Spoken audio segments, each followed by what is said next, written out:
Hi, this is Alex from Groovy Entertainment. Today we got another book on tape to play for you. Today's book is Chippendale Rescue Ranger, The Case of the Flying Carpet from 1988. So let's get started.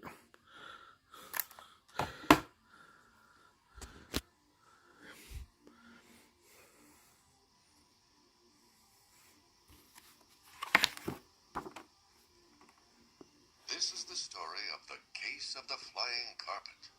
You can read along with me in your book. You will know it is time to turn the page when you hear the chimes ring like this. Let's begin now.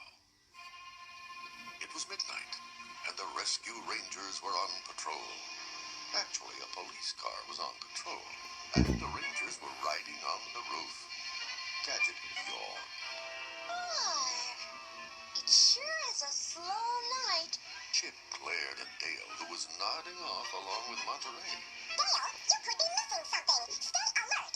What am I going to miss? There's nothing going on.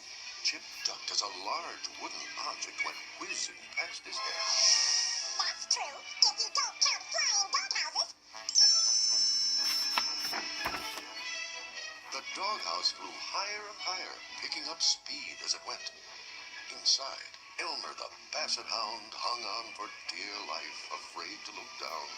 If he did, he would have seen the patrol car careening through the streets in hot pursuit. On top of the car, Chip turned to Dale. That doghouse can turn on a dime. Yeah, but can we? Dale braced himself as the car missed a turn and went crashing into a fire hydrant. Suddenly, the Rangers found themselves bouncing 15 feet in the air, held aloft by a geyser of water from the hydrant. Monterey laughed. Oh, strike me starkers. Now this is a ride, wouldn't you say, Chip? I'd say we have work to do. That doghouse is getting away. Dale shook his head. It's no use. We have to fly. Monterey let out a loud whistle, and a flock of pigeons landed nearby. No problem, mates. They climbed on the pigeons' backs and soon were sailing over the city with Zipper buzzing alongside. Gadget pointed. There, on top of that building. The doghouse is caught on a flagpole. As they watched, a carpet shot out the doghouse door and flew over the horizon. Monterey gaped in amazement. That's what was keeping the doghouse afloat. A bloomin' flying carpet. Chip nodded grimly. Let's worry about the carpet later. We've got to save that dog. After instructing the pigeons to land on the roof, the Rangers rigged clips to the flagpole rope and brought Elmer down. When he was safe, Monterey shook his head. Flying carpets. Could be bad news, Gadget. Smacks to me at Janie's. A carpet that flies may be strange, but that doesn't mean it's magical. Right, Chip? I don't know, Gadget, but I do know this is a case for the Rescue Rangers. Elmer, how about a ride to the police station? At the station, Chip called out instructions. Gadget, check the files. Dale, try to eavesdrop on Sergeant Spinelli. Dale listened to the sergeant and reported back. Chip! Spinelli said half the city was robbed last night, and the crooks took everything, including the rugs. That's rugs, as in carpets. When the sergeant wasn't looking, Gadget popped out the file drawer.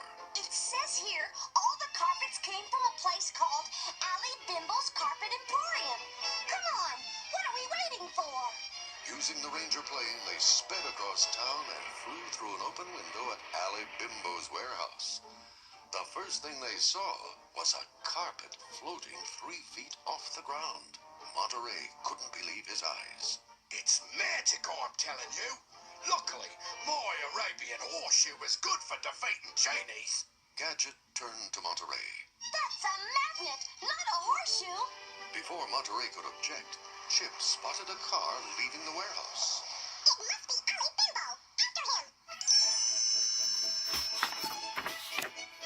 The Rangers followed the car to an elegant house across town. There, through the open door, they could see Allie Bimbo stacking priceless valuables on a carpet he had just installed.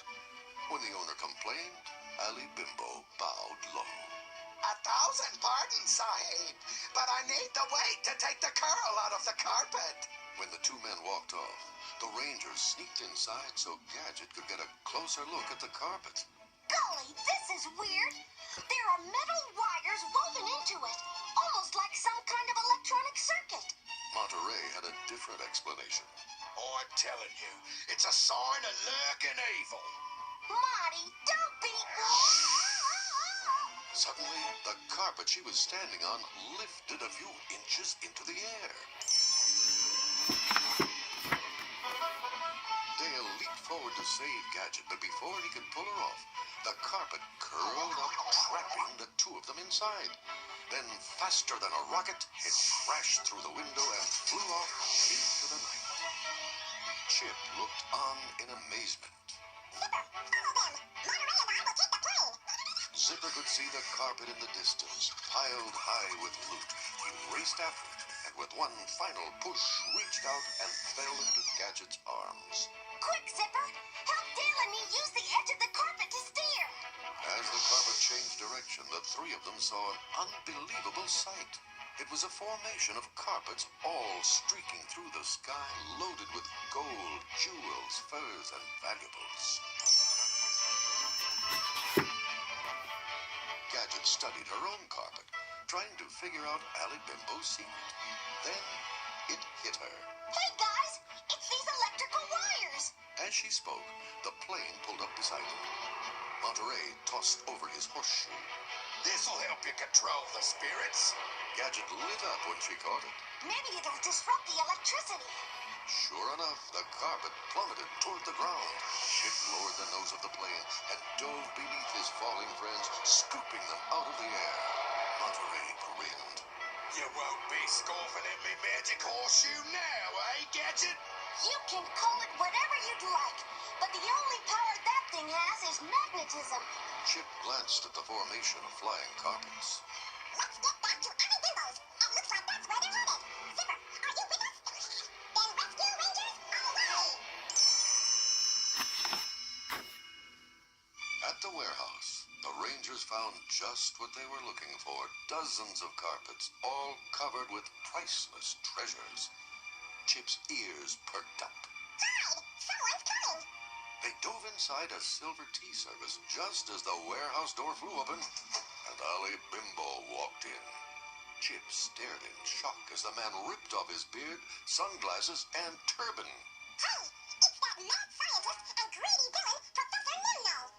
The doorbell rang, and Nimno put his disguise back on.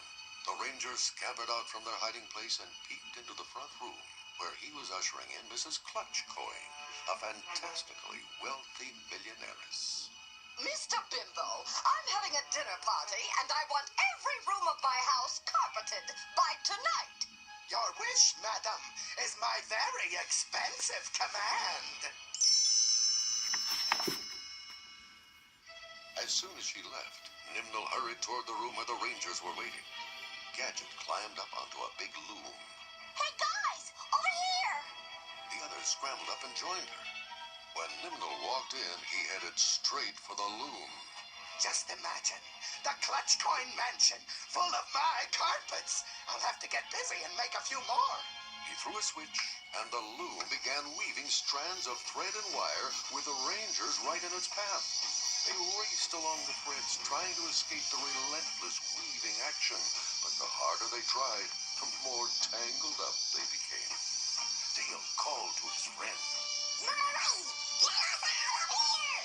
Can't do it, me bucko. We're trapped, sewn into a rug.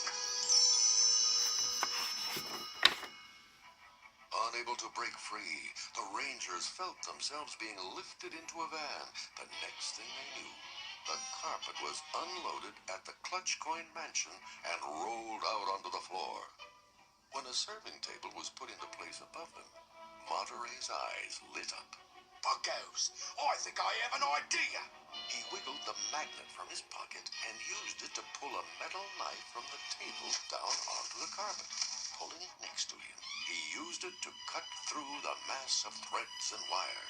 When the Rangers struggled free, Chip grabbed some nails. Let's cut down these rocks. That should wreck Nimno's plan. By the time they finished, guests were beginning to arrive. Meanwhile, in the bushes outside, one uninvited guest peered in through the window. It was Nimno. Look at those jewels. Get a load of those diamonds. I don't think I can wait any longer. The evil professor sprinted to his van and turned on a special transmitter. All right, my little carpets. Come to Daddy. He waited, but nothing happened. What's going on? I know. I'll give them more power. As Nimno turned up the dial, there was a loud crash. Pulled by the tremendous electrical surge, the entire mansion had torn free from its foundation. It hovered in the air, then started moving off in the direction of the warehouse. Inside the mansion, Chip saw what was happening. It's up to us to steer the house. Dale, go to the window and tell me where we're headed. Dale looked out as the mansion came to an intersection. Yeah! We gotta turn right. What do we do, Chip? Somehow we got to shift the weight. Monterey rolled up his sleeves. No problem, mates. He ran out in front of the party guests. Ooga, ooga, ooga. At the sight of a mouse, the guests streamed and stampeded to the other side of the room, causing the house to lean sideways and make the turn. Dale looked out the window again. Good work, Monterey. Now left. Ooga, ooga, booga. There were more screams, and the mansion banked around the second corner, heading straight for the carpet warehouse. Beneath them, Nimno roared by in his van, screeched to a stop, and stood in the path of the approaching mansion. No, please, stop! There was a deafening roar as the house landed directly on top of the warehouse, flattening it like a pancake. Party guests scattered in all directions, and in the middle of the rubble, crying over his buried loot, was Professor Nimno. Monterey looked at the Rangers and winked. Well, buckaroos, guess that's the end of this case. We sure pulled the rug out from under him, didn't we?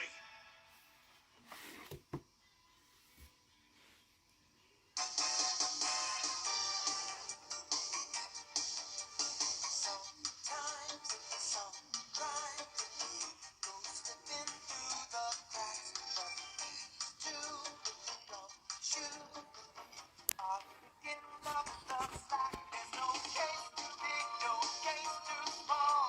When you need help, just call Chip and Dale.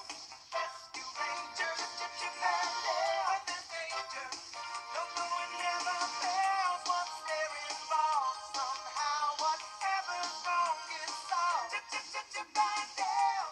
Rescue Rangers, Chip and Dale. When there's danger, no one never fails. They'll take the clue and find the where's and why's and who's. Chip and Dale. Rescue Rangers, Chip and Dale. When there's danger, Chip and Dale. That was the end of the story. If you'd like to hear it again, just turn the tape over. So that was Chip and Dale Rescue Ranger, The Case of the Flying Carpet for 1988. So if you like, subscribe, share, and comment, and have a groovy day. We have another video coming out real soon. And our next book will be, or should I say our last book will be, Dick Tracy, Big Boy Turned Up the Heat.